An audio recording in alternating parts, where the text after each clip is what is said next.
Hello and welcome to the 6th edition of UNews Weekly, coming to you from the UN Information Office in Uzbekistan in collaboration with 9 UN agencies operating in the country. Today we are happy to inform you about the most important news of the outgoing week in Uzbekistan. I'm Manager Zakir Kadirov. And I'm Fateh. Welcome to the show. Welcome. Coming to you in this program. On February the 27th, 2013, Tashkent hosted Media Forum activity of civil society institutions, key segments in developing youth projects of electronic mass media. The press secretary of the National Association for Electronic Mass Media in Uzbekistan spoke to the UN Information Office about the significance of seminar trainings launched in Tashkent in cooperation with UNESCO's Tashkent office. From the 26th of February to the 5th of March, on the occasion of the 10th anniversary of the National Association of Electronic Mass Media, Tashkent hosted Media Days. A promise is a promise. Time for action to end violence against women. It is the theme of the International Women's Day 2013. Nigina Haitova of UN Information Office asked people on the street about their opinion on gender violence and women's rights. Gender violence is about abusing, being disrespectful, and it's not something that we should support. A special story on a roundtable organized by the UN Information Office on male-female gender roles in modern society on the occasion of the 8th of March, International Women's Day. There were so many questions, so many great presentations and great videos. And finally, did you know what Uzbekistan does in ensuring effective HIV response in the country? This is a question we will be asking Mr. Zakir Kadirov of the UNDP HIV project, who will take us through some of the groundbreaking outcomes achieved by the project. We are working on the side of the development of normative and legislative documents. From the 26th of February till the 5th of March, Tashkent, the capital of Uzbekistan, hosted a grand media forum organized by the National Association of the Electronic Mass Media of Uzbekistan in collaboration with several NGOs, national partners, organizations and UNESCO's Tashkent office. And the media forum included seminars, trainings and masterclasses for correspondents coming from different parts of the country. And the country has 14 regions. And our correspondent, Nigina Haitova, went along to speak to the press secretary of the association, Polina Komleva, about the goals and purposes as well as outcomes of the media forum. From the 26th of February to the 5th of March, on the occasion of the 10th anniversary of the National Association of Electronic Mass Media, Tashkent hosted Media Days. During these days, media forum seminars and trainings on 6 directions launched in Tashkent.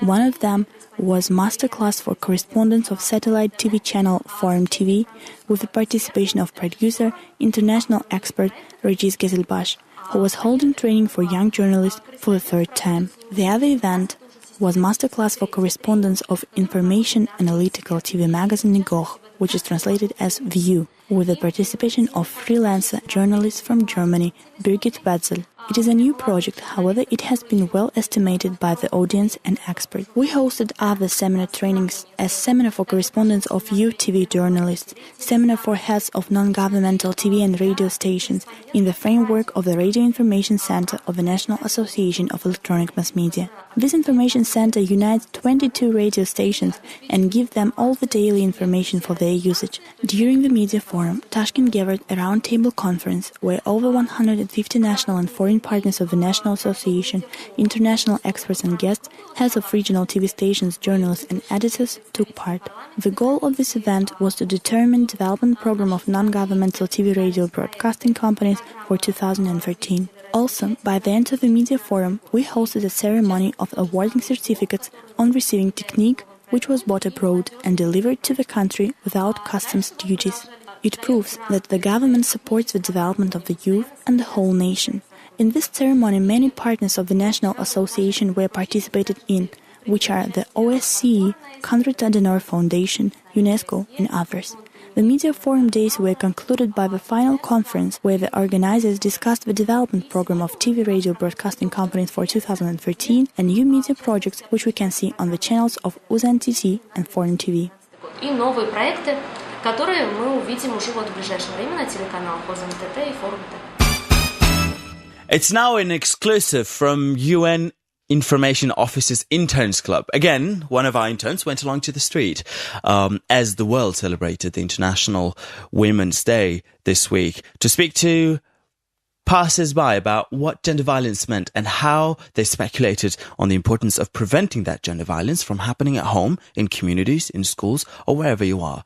Let's have a look at this small vox pop from our interns. Gender violence is about abusing, being disrespectful, and it's not something that we should support. So the main thing in the whole community should be being kind, respecting, and again, supporting. And in my family, and I live my life 29 years, this violence, gender violence, never mind whether the violence towards me or my wife, it was unacceptable. We never raised the voice. Maybe it's due to our mentality that we got used to that man should be in a higher level than the woman. It doesn't mean that woman has no rights, but actually all big people got used to that they have someone who they can trust and who can protect them. So in the family, that person will be the husband, and the wife will also have the same rights, but she will be in a little bit lower level. If something happens, if some problems will be in the family, of course, firstly the husband will solve it. And maybe in this case, I really appreciate our mentality that husband's level are a little bit higher than the wives. I consider my family as I would say, modern and new type of families. It's why I see my wife in the same level as myself. As for me, I think that I wouldn't allow violence in my family, because when we speak about family, this is not only one person. This is the several people in one family, in one part of society. And I think when people construct family, they should have a democracy. So they have to be of equal rights. I think that both genders play a great role in a family. Both of them have to work together. They have to cooperate in all situations, on all issues. They have to work together, and in this way they can solve the problems. I think there shouldn't be any gender violence in the family. Men and women have equal rights, and if we have this gender violence, I think we cannot build a normal, healthy family. Men should support their women and their sisters, their daughters. In any case, we say women must be supported by men. I would like to say that gender problem really exists in our daily life, and we meet this problem every day. So we have to do something with this, against this violence, and to use our efforts and to inform the population about this problem. No, I would not allow gender violence in my family, because the woman as well as the man are equal. And we live in the 21st century where the rights must be equal. Next in our program, gender equality is more than a goal in itself. It is a precondition to meeting the challenge of reducing poverty, promoting sustainable development, and building good governance. The UN Information Office, together with the UNDP and UNV, organized a roundtable on the roles of both genders in modern society. Stay tuned and listen to the audiences talking about the event. Today, in one of the sectors of the National Library of Alisher Navai, there was a conference for supporting the gender equality, especially for women's rights in the top of workplace in the world. And actually about their right that they cannot get the same achievement that men do. And actually that was real awesome. I like it, and I felt some different feelings that we got today. A lot of information, a lot of videos related to that topic, and I'm sure that today that was so good that I hope in the future that's gonna work, and that will be improved, and that will be working in that system, that women will become a more, more convenient for on top of works and workplace in the world. I was invited an event which was organized by UN Information Office, and I was really impressed by the meeting as we had full discussion of topic of gender equality, and I learned something from this meeting. We have a lot of opportunities in our world, and women just should be more challenging, more brave, and believe in yourselves. And I want to say massive thank you to all people who made this event for us. I was invited today to this roundtable conference on the topic of female-male roles in a modern society. It was a great honor for me. I enjoyed it very much. There were just great audience, consisted of students of different ages. There were so many questions, so many good presentations and great videos. I think it was interesting, it was useful, it was something that was benefited from for the audience as well, because we see that even after the roundtable ended, many guys came to ask more questions, and they said that it was very interesting and it was a relevant topic. So in my opinion, it was a good idea. It was greatly implemented. I hope that we will have many events in the future. Uzbekistan particularly focuses on the effectiveness of its HIV response and strengthening system and capacity for universal access to HIV prevention, diagnosis, treatment and care. Challenges remain, and the stigma and discrimination towards people living with HIV are consistent. UNDP HIV project, together with the Global Fund to fight AIDS, tuberculosis and malaria, is closely engaged in supporting the government's efforts in ensuring effective HIV response in the country. And it's these very questions we'll be exploring in our special guest section. Stay tuned. Our special guest today is Mr. Zakir Kadirov, the project manager of the UNDP HIV project. Welcome to our show, Zakir. Thank you. Our first question is about more to do with your project and its work in ensuring appropriate HIV response in the country. We know that UNDP is a recipient of a Global Fund grant for its work in combating HIV in the country. So if you could tell us more broadly about what HIV response in particular means and what your project is doing to address the situation in Uzbekistan. So the response in Uzbekistan is being coordinated by the Multisectoral Expert Council,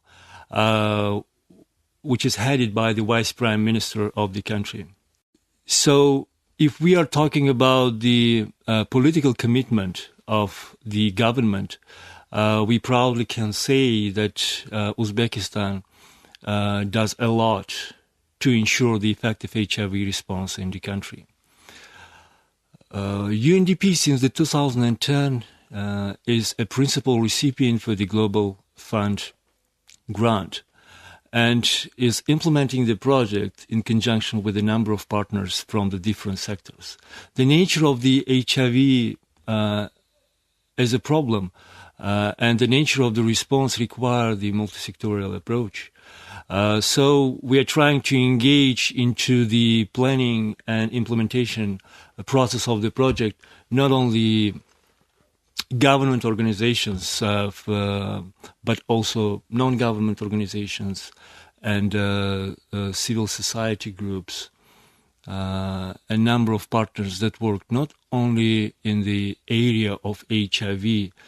UNDP has been seen as a reliable partner for the government. So since 2010, the government, on one of the Multisectoral Expert Council's meeting, decided to have UNDP as a partner and as a principal recipient for the Global Fund grant.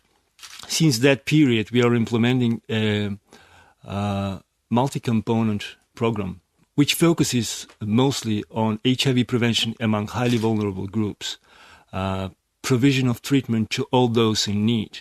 Uzbekistan is a signatory of the Universal Access Declaration. So during the last 2 years, a significant progress was made to ensure that the treatment is available for all of those who are in need. For example, since the UNDP became a principal recipient, we may proudly say that over the 6,000 patients was enrolled into the treatment program. 2 years ago, this figure was only 3,000 patients. So we truly believe that by building capacity of the local NGOs, of the government organizations that in one way or another can contribute to the HIV response is the task number one for the UNDP and for our team in particular. Sorry, Zakir, if I could interrupt before we move on with the conversation. When you say enrolled in treatment, do you mean that they're getting certain therapies, or what does that include when you say enrolled in a treatment? I mean, the people, 6,000 people now benefiting from that program. Enrollment into the treatment, of course, includes number of steps, and until the 2013, the Global Fund to fight HIV, TB, and malaria was the sole source of funding for the antiretroviral treatment. Since 2013, it seems that the government will contribute, and that's already committed, about $1.8 million for the treatment of people living with HIV. Enrollment includes, first of all, a quality diagnosis and ensuring that the patient is aware about potential side effects of the treatment and aware of those services that can be provided to him throughout the whole process. So we are ensuring that the patient is not only seeking the medical help in the AIDS centers or clinics, but also social support from the groups that are established in each of the administrative territories of Uzbekistan. And I am talking about 2 NGOs that are providing them support. That sounds like a very comprehensive approach that the project is taking. Zakir, tell our listeners and viewers, what are the actual steps? What is the project doing on the ground? Tell us more about the activities of the project. The activities of the project are quite diverse. And as I said, there are a number of components.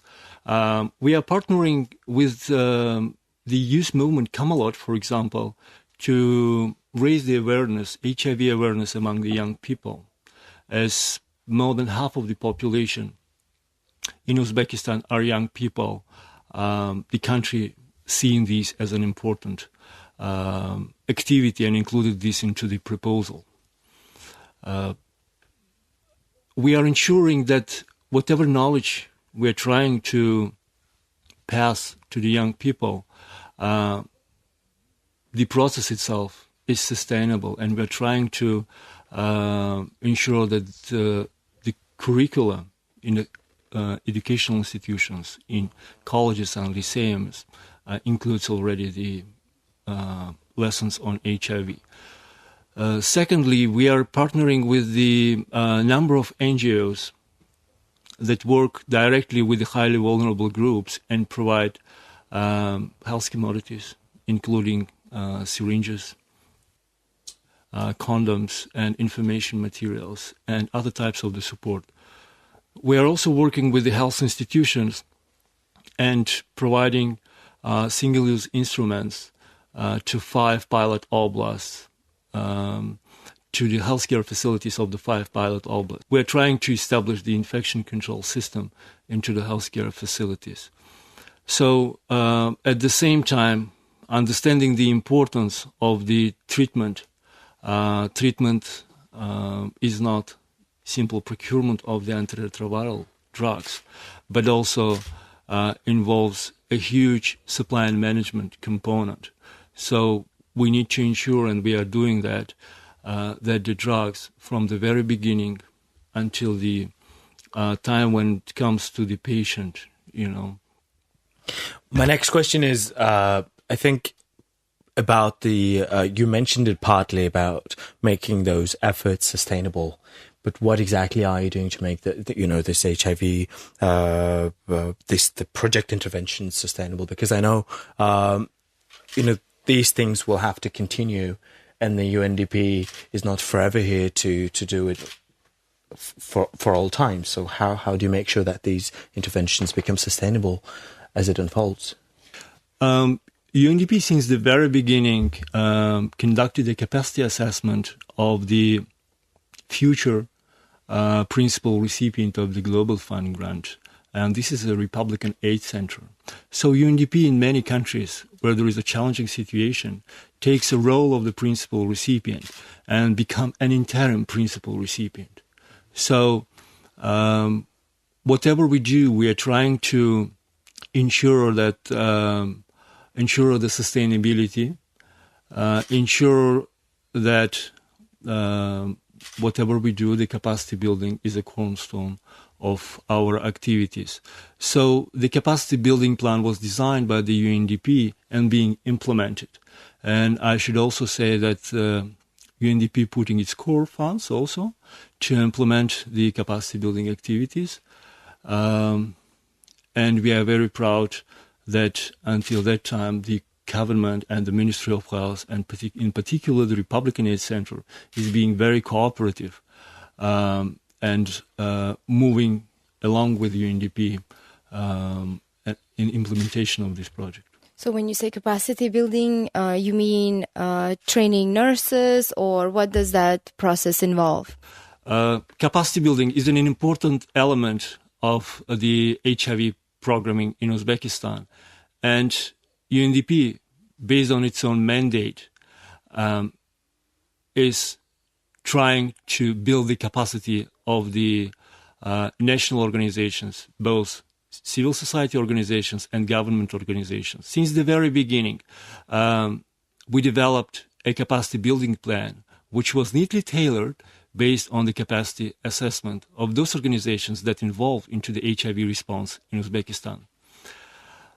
Importantly, UNDP allocates its own core funds to implement this capacity building plan.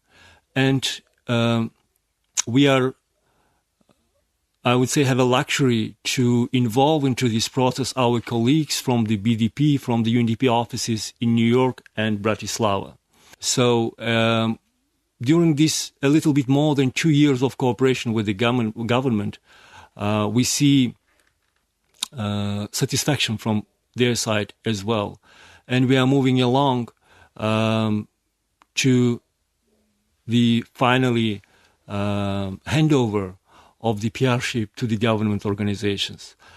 This road will include not only trainings, but also material support to the institutions, especially to the Republican Aid Center. We are trying to reach the goals and objectives set forth by the Declaration on Universal Coverage, on universal access to HIV prevention, treatment, and control. And last year, with the UNDP assistance, the WHO protocol, a new WHO protocol, was adopted in Uzbekistan. Adoption of any normative document would follow with a number and series of trainings to the personnel to ensure its correct implementation. So we are working on the side of the development of normative and legislative documents, but and also on the side of implementation of those documents in places which involves the trainings of those healthcare specialists and even decision makers that are part of this process. Thank you very much. It's been a very detailed conversation and very detailed information. We hope that we'll come back to it sometime later to follow up on the achievements. Good luck to the project. Thank you. With this, we bring this edition of UNews Weekly to an end. We thank you for your company. To learn more on UN activities in Uzbekistan, please check our website www.un.uz. And also on Facebook and Twitter. On Facebook, it's facebook.com/Unique Tashkent, and on Twitter, @Unique Tashkent. So go ahead and check out our latest updates. And of course, don't forget to send us your feedback. Look forward to seeing you next week. Goodbye. Goodbye.